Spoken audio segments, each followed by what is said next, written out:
Olá, 26º dia da nossa leitura bíblica e do catecismo. Seja muito bem-vindo. Graça, paz e bem, força, alegria e esperança do nosso Deus nos nossos corações, todos os dias. Amém. Hoje leremos Gênesis capítulos 38 e 39, Salmo 25, Mateus capítulo 14, versículos 1 a 21 e o Catecismo da Igreja Católica, parágrafos 210 a 213. Começamos com o Salmo 117, convite ao louvor ao nosso Deus. Aleluia!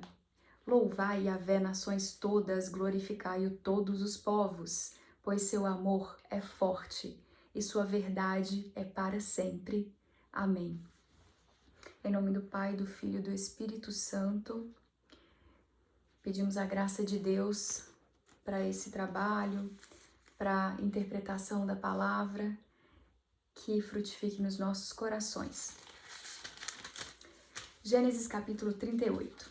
História de Judá e de Tamar. Aconteceu que neste tempo Judá se separou de seus irmãos e foi viver na casa de um homem de Odolã, que se chamava Ira.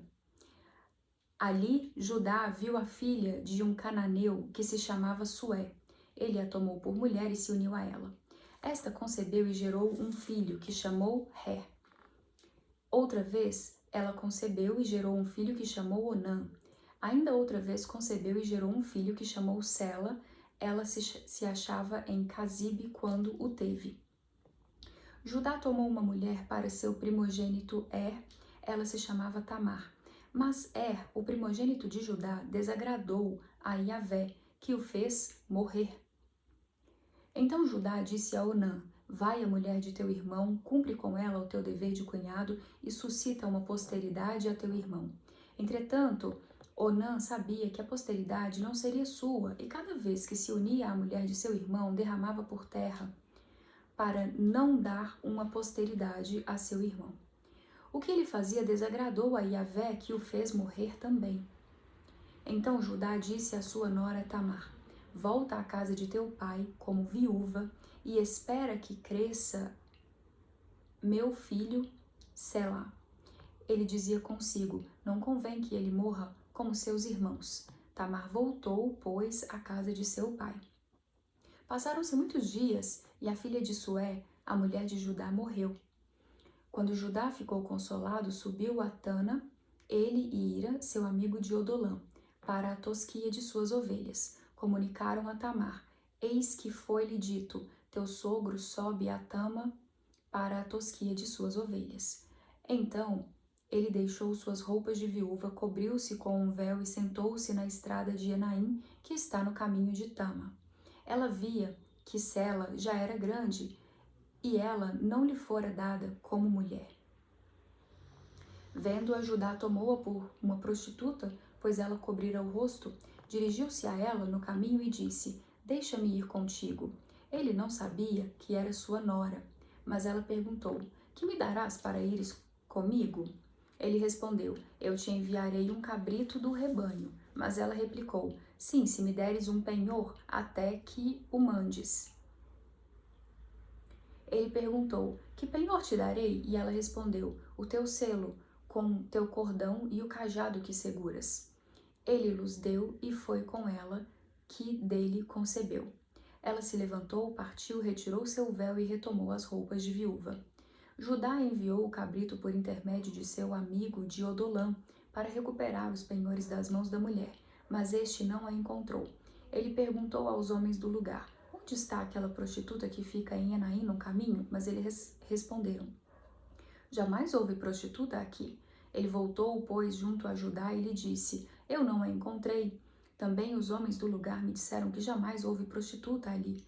Judá retomou: que ela fique com tudo, que não zombe de nós, pois eu enviei o cabrito, mas tu não a achaste.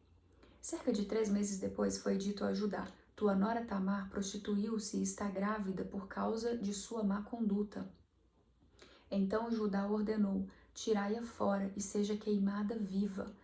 Quando a agarraram, ela mandou dizer a seu sogro: estou grávida do homem a quem pertence isto. Reconhece a quem pertencem este selo, este cordão e este cajado. Judá os reconheceu e disse: ela é mais justa do que eu, porquanto não lhe dei meu filho Sela. E não teve mais relações com ela. Quando chegou o tempo do parto, parecia que tivesse gêmeos em seu seio. Durante o parto, um deles estendeu a mão e a parteira, tomando-a, atou-lhe um fio escarlate, dizendo: foi este que saiu primeiro. Mas aconteceu que ele retirou a mão e foi seu irmão quem saiu. Então ela disse: que brecha te abriste? E o chamaram de Farés. Em seguida, saiu seu irmão que tinha o fio escarlate na mão e o chamaram de Zara. Gênesis capítulo 39, inícios de José no Egito. José fora, portanto, levado ao Egito. Putifar, eunuco do faraó e comandante dos guardas, um egípcio, comprou-o dos israelitas que o levaram para lá.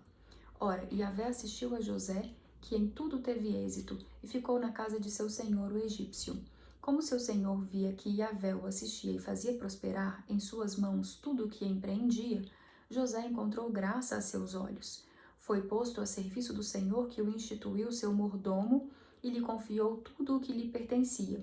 E a partir do momento em que ele foi preposto à sua casa e ao que lhe pertencia, Yahvé abençoou a casa do egípcio em consideração a José.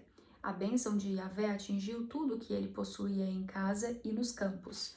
Então entregou nas mãos de José tudo o que tinha, e com ele não se preocupou com mais nada, a não ser com a comida que tomava. José era belo de porte e tinha um rosto belo. José e a sedutora. Aconteceu que depois desses fatos a mulher de seu senhor lançou os olhos sobre José e disse: dorme comigo. Mas ele se recusou e disse à mulher de seu senhor: estando eu aqui, meu senhor não se preocupa com o que se passa na casa e me confiou tudo o que lhe pertence. Ele mesmo não é nesta casa mais poderoso do que eu. Nada me interditou senão a ti, porque és sua mulher. Como poderia eu realizar um tão grande mal e pecar contra Deus? Ainda que ela lhe falasse a cada dia, José não consentiu em dormir a seu lado e se entregar a ela. Ora, certo dia José veio à casa para fazer um serviço e não havia na casa nenhum dos domésticos. A mulher o agarrou pela roupa, dizendo: dorme comigo. Mas ele deixou a roupa nas suas mãos, saiu e fugiu. Vendo que ele deixara a roupa nas suas mãos e que fugira, ela chamou seus domésticos e lhes disse: vede, ele nos trouxe um hebreu para nos insultar. Ele se aproximou para dormir comigo, mas lancei um grande grito e, vendo que eu levantava a voz e gritava, deixou sua roupa a meu lado, saiu e fugiu. Colocou a roupa a seu lado, esperando que o Senhor viesse para casa. Então ela lhe disse as mesmas palavras. O escravo hebreu que nos trouxeste aproximou-se para me insultar. E quando levantei a voz e gritei, ele deixou sua roupa a meu lado e fugiu. Quando o marido ouviu o que lhe dizia essa mulher, o que lhe dizia sua mulher, eis de que maneira teu escravo agiu para comigo, sua cólera se inflamou. O senhor de José mandou apanhá-lo e pô-lo na prisão, onde estavam os prisioneiros do rei. José na prisão. Assim ele ficou na prisão, mas Yahvé assistiu José, estendeu sobre ele sua bondade e lhe fez encontrar graça aos olhos do carcereiro-chefe. O carcereiro-chefe confiou a José todos os detidos que estavam na prisão, tudo o que se fazia passava por ele.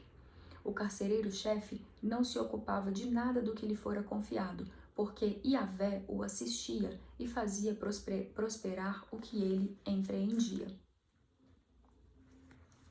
Finalizamos Gênesis capítulos 38 e 39. Agora seguimos para Salmo 25. Súplica no perigo. A ti, Yahvé, eu me elevo, ó meu Deus. Eu confio em ti, que eu não seja envergonhado, que meus inimigos não triunfem contra mim. Os que esperam em ti não ficam envergonhados os que traem sem motivo. Mostra-me teus caminhos, Yahvé, ensina-me tuas veredas. Guia-me com tua verdade, ensina-me, pois tu és o meu Deus Salvador. Eu espero em ti, o dia todo. Recorda a tua compaixão, ó Yahvé, e o teu amor que existem desde sempre. Não recordes os pecados de minha juventude e minhas revoltas. Lembra-te de mim conforme o teu amor, por causa da tua bondade, Yahvé. Yahvé é bondade e retidão, e aponta o caminho aos pecadores. Encaminha os pobres conforme o direito e ensina seu caminho aos infelizes. As sendas de Yahvé são todas amor e verdade, para os que guardam sua aliança e seus preceitos. Por causa do teu nome, Yahvé, perdoa minha falta, pois é grande. Qual o homem que teme a Yahvé? Ele o instrui sobre o caminho a seguir. Sua vida repousará feliz e sua descendência possuirá a terra. O segredo de Yahvé é para aqueles que o temem, fazendo-os conhecer a sua aliança. Meus olhos estão sempre em Yahvé, pois ele tira os meus pés da rede. Volta-te para mim, tem piedade de mim, pois solitário estou e infeliz. A angústia cresce em meu coração, tira-me das minhas aflições, vê minha fadiga e miséria e perdoa meus pecados todos. Vê meus inimigos que se multiplicam e o ódio violento com que me odeiam. Guarda-me a vida, Yahvé, liberta-me, que eu não seja envergonhado por abrigar-me em ti. Que a integridade e a retidão me preservem, pois em ti eu espero, Yahvé. Ó Deus, resgata Israel de todas as suas angústias. Amém. Agora, isso foi Salmo 25, seguimos para Mateus capítulo 14, versículos 1 a 21. Herodes e Jesus. Naquele tempo, Herodes, o tetrarca, veio a conhecer a fama de Jesus e disse aos seus oficiais: certamente se trata de João Batista, ele foi ressuscitado dos mortos e é por isso que os poderes operam através dele. Execução de João Batista. Herodes, com efeito, havia mandado prender, acorrentar e encarcerar João por causa de Herodíades, a mulher de seu irmão Filipe, pois João lhe dizia: não te é permitido tê-la por mulher. Queria matá-lo, mas tinha medo da multidão, porque esta o considerava profeta. Ora, por ocasião do aniversário de Herodes, a filha de Herodíades dançou e ali agradou a Herodes. Por essa razão prometeu sob juramento dar-lhe qualquer coisa que pedisse. Ela, instruída por sua mãe, disse: dá-me aqui num prato a cabeça de João Batista. O rei se entristeceu. Entretanto, por causa do seu juramento e dos convivas presentes, ordenou que lhe a dessem e mandou decapitar João no cárcere. A cabeça foi trazida num prato e entregue à moça que o levou à sua mãe. Vieram então os discípulos de João, pegaram o seu corpo e o sepultaram. Em seguida foram anunciar o ocorrido a Jesus. Primeira multiplicação dos pães. Jesus, ouvindo isso, partiu dali de barco para lugar deserto, afastado. Assim que as multidões o souberam, vieram da cidade seguindo-o a pé. Assim que desembarcou, viu uma grande multidão e, tornado de compaixão, curou seus doentes. Chegada a tarde, aproximaram-se dele seus discípulos, dizendo: o lugar é deserto e a hora tarde. Aproximaram-se dele seus discípulos, dizendo: o lugar é deserto e a hora já está avançada. Despede as multidões para que vão aos povoados comprar alimento para si. Mas Jesus lhes disse: não é preciso que vão embora. Dai-lhes vós mesmos de comer. Ao que os discípulos responderam: só temos aqui 5 pães e 2 peixes.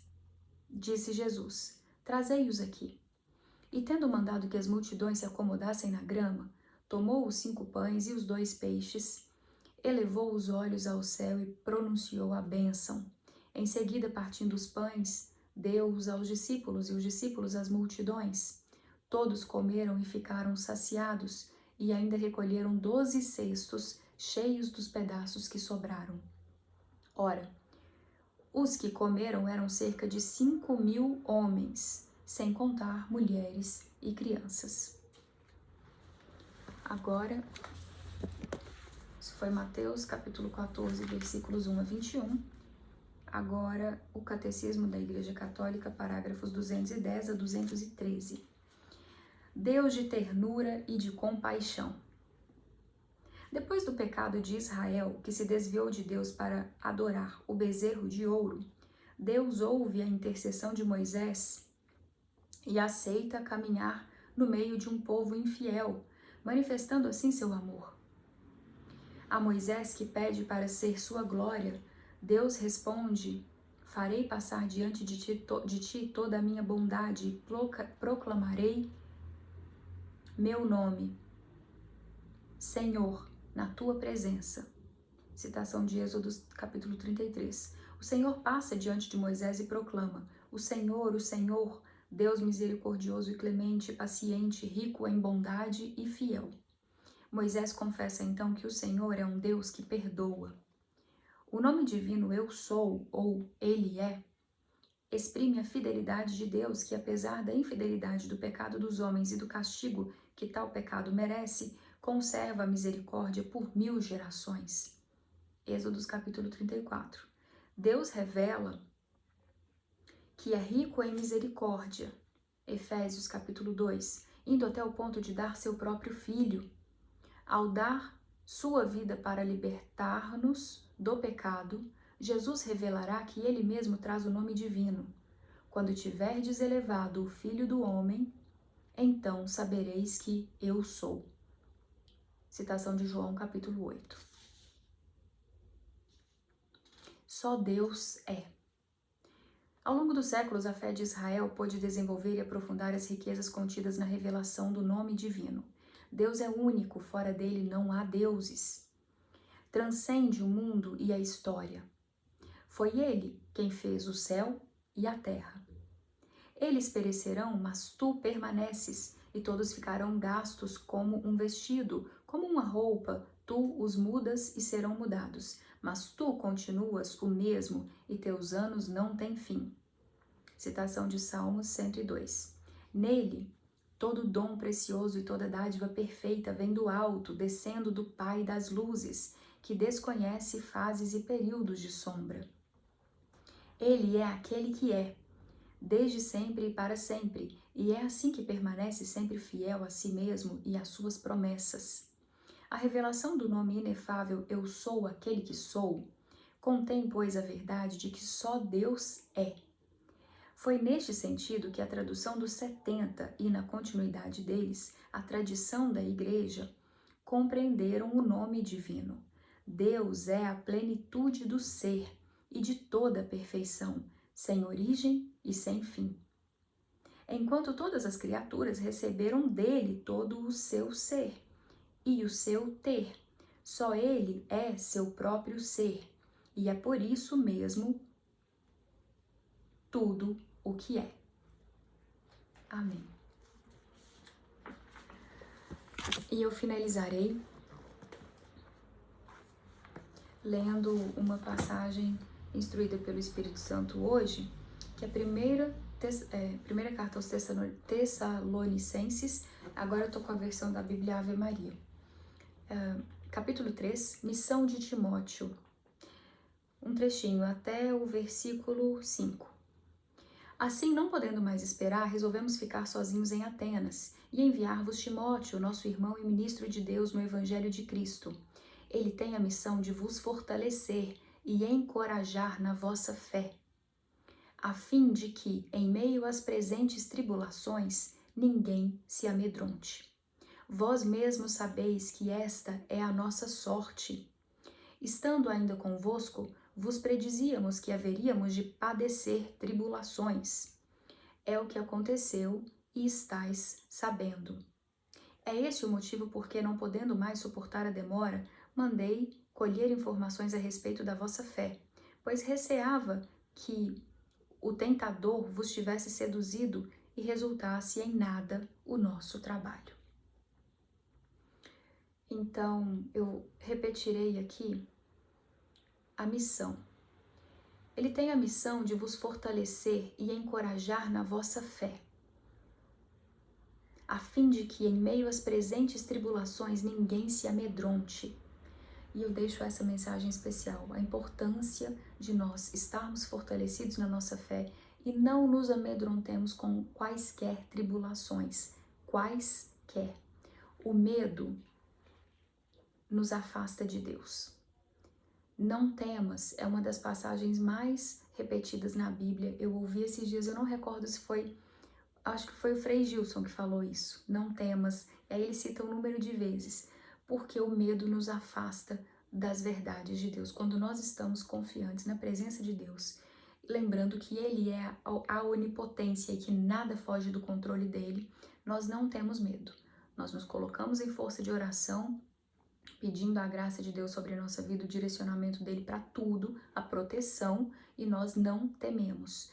E se em algum momento, alguma faísca, algum pensamento de medo, de repente mais duro de neutralizar acontecer, é a oração imediatamente. Coloquemo-nos em oração, porque o medo abre campo para a guerra espiritual. E quando as pessoas entram no medo, muitas vezes elas perdem essa guerra. Deus nos sustenta e Deus é a onipotência. Portanto, atenção a sentimentos de medo. Existem muitas narrativas que são articuladas para deixarem as pessoas inseguras e isso gera ansiedade, né? Então, a gente vive um momento que demanda que nós tenhamos atenção para esse elemento, essa emoção, esse sentimento, medo. A gente não pode deixar isso frutificar no nosso coração, na nossa mente.